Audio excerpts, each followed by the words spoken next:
Patrick Bet David from the PBD Podcast discusses the whole Joe Rogan controversy, whether or not he endorsed RFK Jr. By the way, you're watching Bring the Asteroid. Thanks so much. Make sure you subscribe to the channel, like the video, and we'll get right into it. Story I want to go with. First of all, Joe Rogan clarifies that he has not endorsed RFK, okay? He gets on a video, and on this video, he says he's the only guy that seems like he's not calling anybody out. If you want to pull it up, Rob, he's not calling anybody out. Just play the clip. We'll go from here.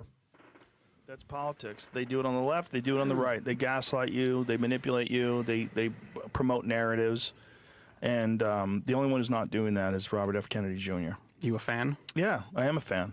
Yeah, he's the only one that makes sense to me. He's the only one that he doesn't attack people. He attacks actions and ideas, but he's much more reasonable and intelligent. I mean, the guy was an environmental attorney and cleaned up the East River. I mean, he's a legitimate guy. You know, before anybody started calling him an anti-vaxxer, which I thought he was too. I thought he was this nut, this like conspiracy theorist nut, until I read his book. I read The Real Anthony Fauci, and I'm like, what is it?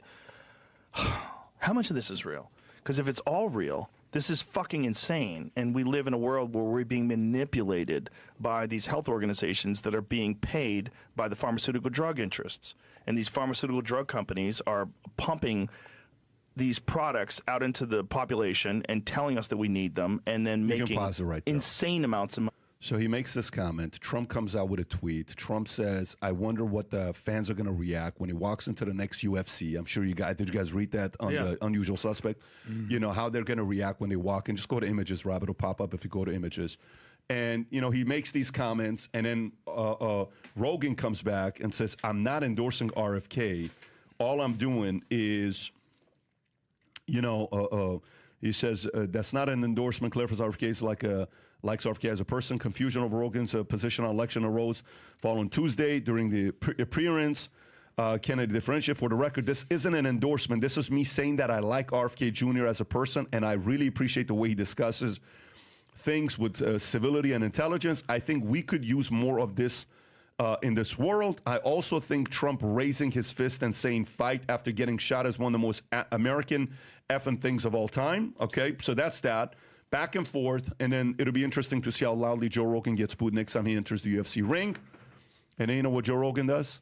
Joe Rogan goes, by the way, kill Tony. Tony Hinchcliffe is killing it. That's exactly what he's doing. The guy's on freaking fire. Selling out arenas with his show that he's doing. I think he's got the best comedy show on podcast in the world, apparently. Kill Tony, yeah. But Rogan posts a picture. Maybe one of the best pictures he's posted on Instagram. If you go to Rogan's Instagram, this is why Rogan understands the simple concept of humor. And if you look at the picture that he posts a picture saying, don't worry, we got it squared away. Me and Trump are good. And what was it? A picture of him and Shane Gillis, right? Yeah, to clarify that him and Trump are still on good terms because maybe he didn't want to get booed by MAGA at UFC fights. And it gets 500,000 likes, and everybody laughs, and everybody moves on. The power of humor, right, when this takes place. When an exchange like this happens, Vinny, how do you process this? When that happened with Joe, you know, RFK, Trump, back and forth, Shane Gillis, humor, how do you process that? Okay, so I'm going to take a couple of different angles because I know exactly where Joe Rogan is a grown man. He could say what he wants, who he likes, and it shouldn't really bother anybody. On the other side, I could see the Trump people, because mind you, when this happened, you have no idea how many messages I got because I tried to play devil's advocate, PBD. You have to understand, coming from Trump hearing him saying, all these people gaslight you. He said all of them, so that includes Donald Trump. So he lumped them in there, and he said all these people do this, and the only one and is not attacking people. The only one that's not doing it is RFK. From Donald Trump's point of view, you know he's a loyalist. Joe Rogan doesn't owe him anything. But if you think about it, Joe Rogan has had how many years now? 7 years. Trump has shown through and throughout that he is exactly what the country needs. All the stuff that they did to him with CNN and turning his color green for COVID, they did all that with Trump. They've been going after Trump this whole time. So I think Trump felt like, hey, listen, I've been nothing but I've proved myself through and through. When I see you at the UFC, I shake your hand, I give you respect. even all that, you haven't put me on your podcast. You don't even want to have me on your podcast. He said in the past he doesn't want to. So being Trump, I'm thinking as Trump, being, the loyalist pen, he wants loyalty. Not that, again, he doesn't owe it to him, but I feel like for him to come out after everything that Trump has bled, he was shot in the head, and getting to the point where he's showing you all this love and everything, for you to still say, like, I'm gaslighting and I'm attacking, the same people that are attacking you have been attacking me for 7 years. So I feel like Donald Trump, by the way, not a good move. I don't agree with it. I don't think coming out there and saying something like that, you could have said something like, hey, listen, not cool, Joe. I've been over here for, the whole time. I'm not a gaslighter. I'm not like that. But, that's how Trump rolls, bro. And that's how I feel. So I think, you look at it, and I thought Rogan was making a very casual point, a clear point. I read the book. You read RFK's book on Fauci. We know how Rogan feels about vaccinations. Everything went along with that. And he's talking about that. And he said, I found a reasonable guy. But right now, we are at the height of sensitivity, and we are in the middle of incredibly hot media and trying to figure out, is the Kamala bounce that we're seeing in the polls, is it really only 1-2%? Is it more than that? There is such a backstory going on here. And I think Trump is very, his ears are hypersensitive right now to what he's hearing from people. And I don't know if it was the best move to kind of come out on Rogan like that, but I don't think Rogan meant ill will, trying to besmirch him. And I applaud Rogan for coming back and saying, hey, I wasn't endorsing him. This is what I was doing. So Yeah, I mean, I tend to agree with him there. I think that, the issue with Trump is he wants complete loyalty. So if he doesn't get that, he takes it really personally and he gets pissed. So that's why he's not happy with Rogan.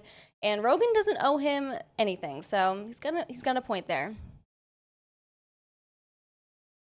I thought Rogan was just trying not to keep it flamed, but to kind of get it to calm down and clarify. But let me ask you a question, Top. Do you feel like Trump is a little bit perturbed that the #1 podcast, I know he's flip-flopping back and forth with Tucker, that he hasn't, not necessarily endorsed him, but have him on the podcast, have a conversation with them, to publicly come out and say, no, I'm not interested in giving him a podcast at all. You don't feel that kind of, and again, I don't like what Trump did. I know there's people out there like, oh, brainwash you, whatever. No, it's not a good move. He had no reason to. Why do that? It's almost as if a Gen Z person got on the phone and texted. You don't think it bothers him that he hasn't even invited him in on this podcast? I can't speak to the Trump campaign strategy for where they're going to be interviewing, what the media travel plan is. Right now, Kamala Harris doesn't sit down with anybody. Yeah. So I can't say who's thinking what and who's concerned. There's a lot of open chairs with a lot of very influential podcasts that could really help this election and help with strategy.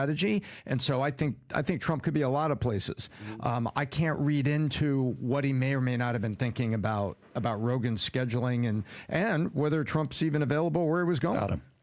So the question I think we need to ask is, was this a good move or a bad move for Trump to respond viciously to Joe Rogan? I would say it's a stupid move.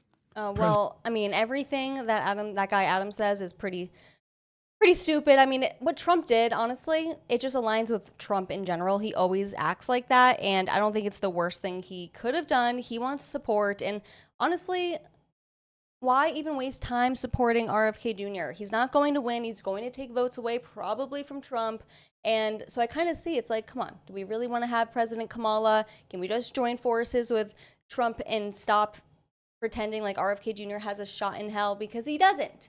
Let me know if you guys agree with me here. That's all we have time for today. I will see you next time. Bye.